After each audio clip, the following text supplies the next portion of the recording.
E so che prima di c'è lasciarci un'altra premiazione però, extra. esatto, prima di lasciarci c'è una, tra virgolette, sorpresa, perché in realtà è stato deciso proprio nel pomeriggio, il maestro che è nel nostro pubblico l'ha saputo questo pomeriggio, che riceverà un diploma,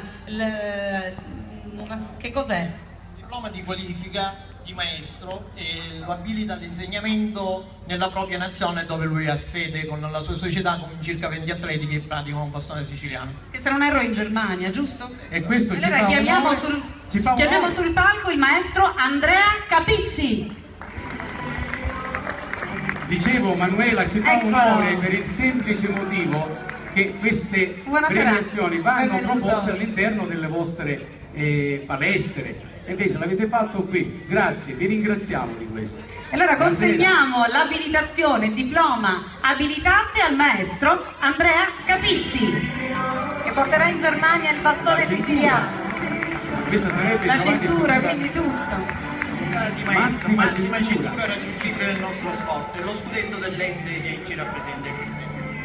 Complimenti, maestro Andrea Capizzi.